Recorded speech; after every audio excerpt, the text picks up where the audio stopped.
Special thanks to Caribbean Cinemas, G-Kids, and the Luzca Fantastic Film Fest for helping to bring Belle here to theaters in Puerto Rico. Thank you and enjoy the show.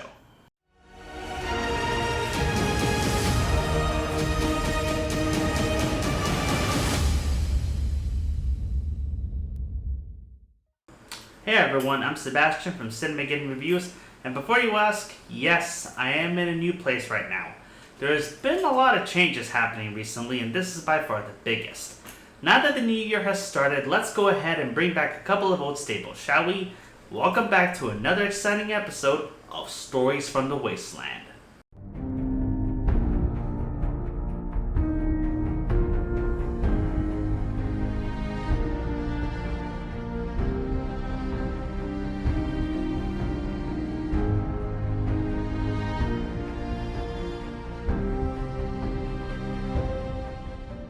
This is where I go into COVID-infested movie theaters in order to look at new releases and determine whether they're worth your time and money. Today, we're going to be taking a look at one of my most anticipated movies of the year, and one which I had reasonably unreasonable expectations for, given the filmmaker and the studio behind it. This is Belle. Written and directed by Mamoru Hosoda and created by Studio Chizu, Belle, or as its Japanese name translates to The Dragon and the Freckled Princess, tells the story of a socially outcasted girl named Zuzu Naito who suffers from social anxiety caused by childhood trauma involving the death of her mother at an early age. She grew up with a love for music and singing, but lost her voice following the resentment she began feeling over her mother and the way that she died. Unable to properly cope with her loss, she ends up getting alienated by her classmates except for her two weirdo friends, Haru and Kamishina. She also finds it difficult to talk to her childhood friend and crush, Shinobu, which, despite sharing the name of one of the best waifus ever, is 100% pure unadulterated husbando fuel. Ah, come on. If anybody knows anything about me, they know what a degenerate I am when it comes to anime. As such, that comment shouldn't come as a surprise. You make me sick.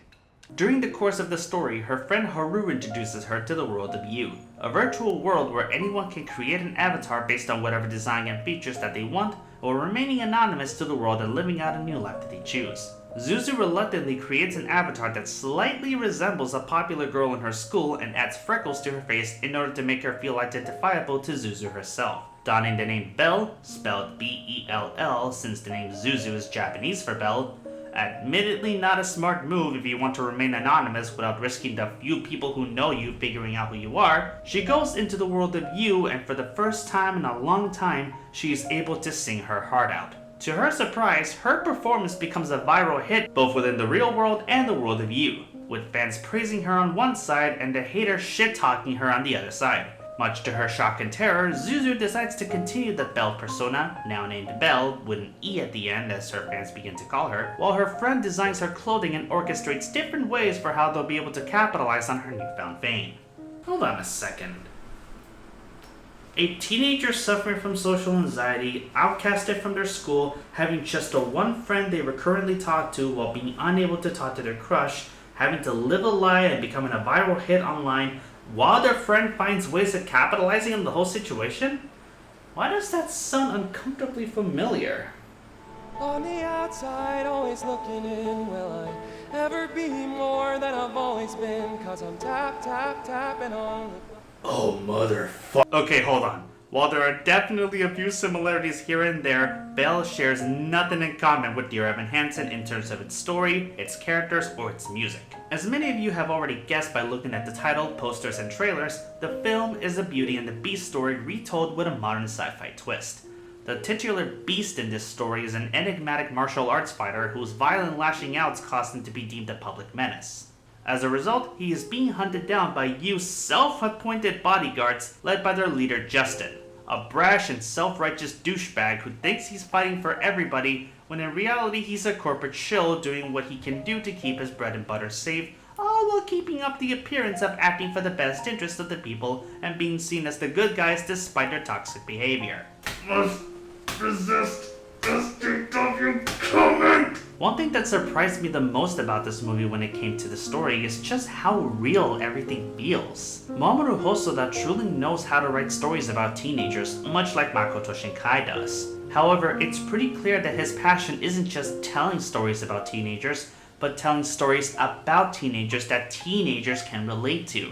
Belle manages to break down every single aspect of the internet, both the good and the bad, while showcasing the positives that come from the ability for all to be able to share their voice with the world and highlight the deplorable side of the internet that lives to troll, harass, and browbeat anonymously without repercussion. It also explores the harsh reality of internet anonymity and why so many of us hide under a mask. A fake name, a fake user, a fake picture. The internet has become a tool for many to try and escape their past lives and make new ones where people can grow to love or accept you without having to know the truth about your past or your secrets, however shameful or painful they might be. It accurately breaks down just how scary the real world is for many, and how comforting at first internet anonymity can be. But the truth is, whether online or off, that pain and baggage we all carry is still exposed for all to see, even if you don't intend for them to see it. Those who truly love and care for you can see those scars, emotional or physical, and will stop at nothing to find out what's wrong. This is a movie that left me in tears by the end, with a very powerful climax followed by a rewarding yet ambiguous end to its story, depending on how you look at it, of course. Speaking of looking at it, good lord, look at that animation! The film uses two different styles of animation for different parts of its story. Traditional 2D animation for any parts taking place in the real world, and 2D CG animation for the world of you. I don't have to tell you how gorgeous Mamoru Hosoda's movies are when I can just show you a clip from The Girl Who Leapt Through Time and it'll be enough to make my point clear. But the use of CG in the virtual world really brings you to life in a way that no other anime has ever done. Not even Summer Wars in the world of Oz. I should also mention that when it comes to Japanese animation, I made it no secret that I hate 2D CG animation. Mostly because the majority of the time, the animation is handled by animation industry punching bag Polygon Pictures, who despite having worked on some amazing games and western shows in the past, including Clone Wars and Tron Uprising, #BringItBack Disney, they're also responsible for shit like this.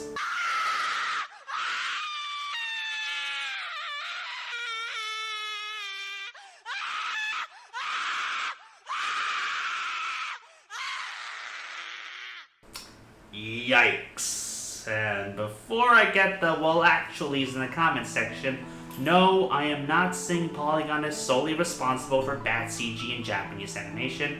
Just look at that god-awful Dragon's Dogma anime on Netflix and then watch words bubble up like soda pop.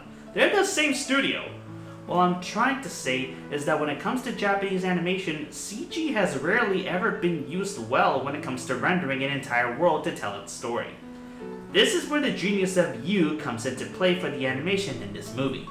The world of You looks and feels like a virtual world created on a computer with all the glitchy and jitteriness that goes along with it. On top of that, while I've jokingly said in the past that terrible anime like Blame, Knights of Sidonia, or Berserk 2016 look like shitty video games running on a terrible frame rate, the film maintains that exact same frame rate for both styles of animation, as they each feel naturally smooth in their own respective style without being too distracting. As for the regular 2D animation style, it continues the same level of quality that you get from Mamoru Hosoda's films, right down to the excellent attention to detail when it comes to animating characters both background and plot related. No expense is ever spared and every frame is filled with so much happening when the scene requires it. I should also mention that while the film was done by Studio Chizu, veteran Disney character designer Jin Kim is responsible for designing the titular Belle, while the background art for the world of You was designed by the wonderful people at Cartoon Saloon. That's right, the studio behind Wolfwalkers. Also, believe it or not, this is only the fourth movie done by Studio Chizu, with the first one being Wolf Children. I know it sounds a bit jarring to some of you who may not know the big picture here, but Mamoru Hosoda's first two blockbusters, The Girl Who Leapt Through Time and Summer Wars, while directed by him, were animated by Studio Madhouse. Yes, that's Studio Madhouse.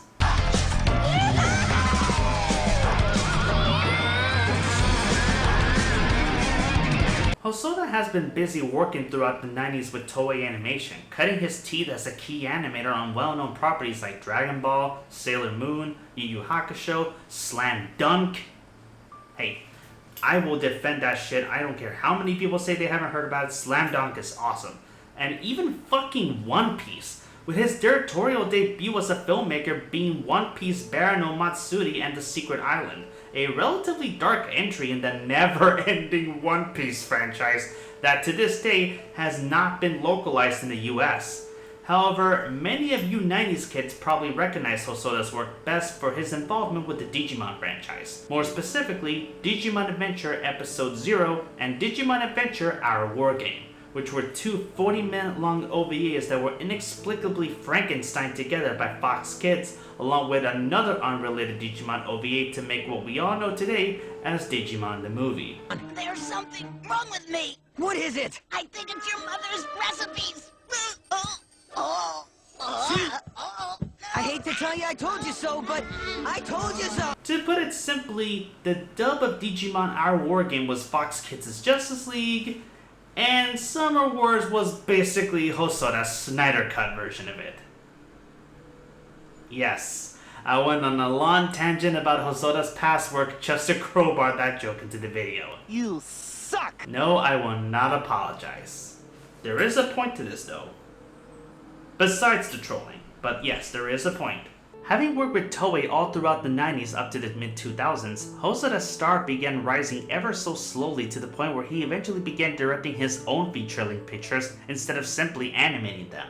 Belle marks the filmmaker's 7th directorial, and in my opinion, this truly feels like his magnum opus. Hosoda has stated that his intent was for this movie to be a traditional musical.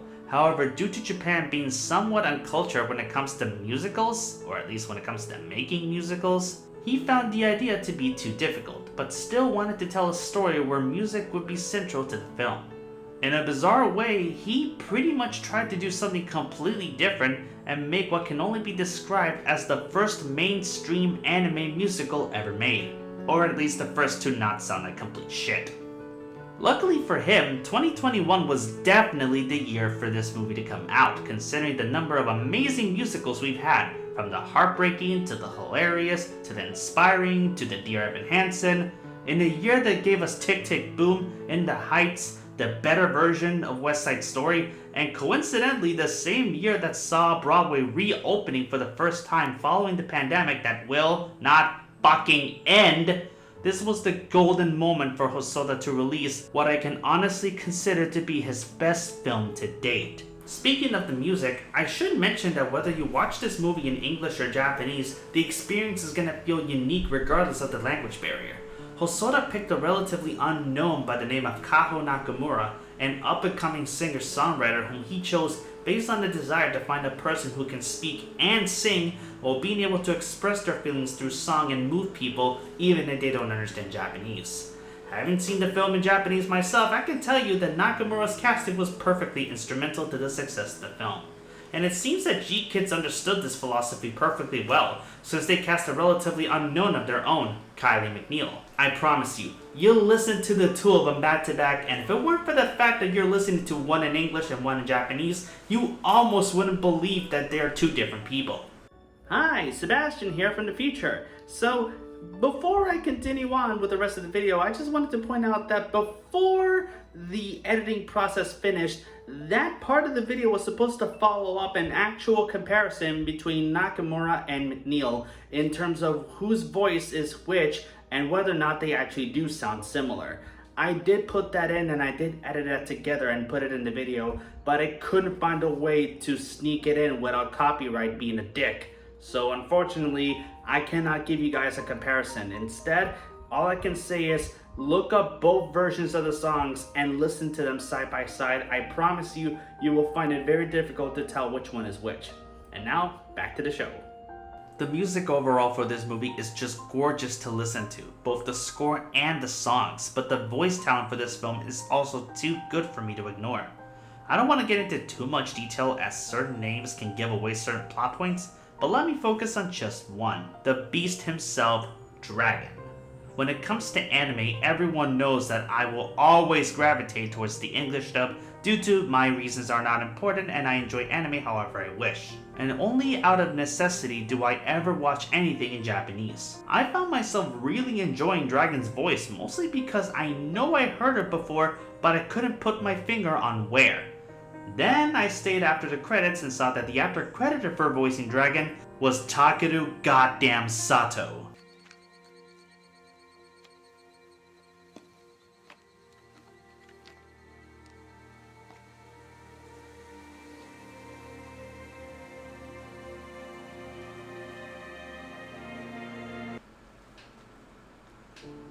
As soon as I knew that it was his voice, suddenly the entirety of his performance felt more different to me, given that 2021 gave us the finale and the prequel to the Kenshin movies that I waited for years. And suddenly hearing his voice in this anime made me realize that I was not done with Kenshin anytime soon. What the hell more can I say about this? Belle is a musical marvel that uses the medium of animation to its full potential to tell a relatable yet fantastic story riddled with the tragic reality of life on and off the internet, and has some of the best songs you will ever hear from an animated feature regardless of the language you choose to listen to them on. You'll laugh, you'll cry, you'll smile, you'll sing. The wait was long and agonizing, but Belle manages to start the year 2022 with a bang. And while I know it's likely gonna get ignored by certain people this year, nothing can take away from the experience of getting to witness this masterpiece on a huge IMAX screen while feeling like the whole world is singing along to the most beautiful sound that they've ever heard. I'm gonna give Belle a very well-deserved 10 out of 10. The movie is currently in theaters both dubbed and subbed in the United States, and if you're in Puerto Rico, you can catch it on IMAX exclusively on Caribbean Cinemas Montelledra, and everywhere else all over the island, sub only.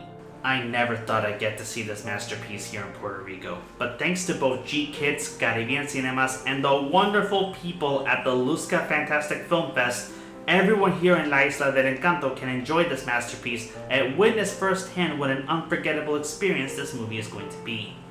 Thank you so much for watching, and if you like what you see here and you would like to see more, be sure to like, share the video with your friends, and subscribe for more content.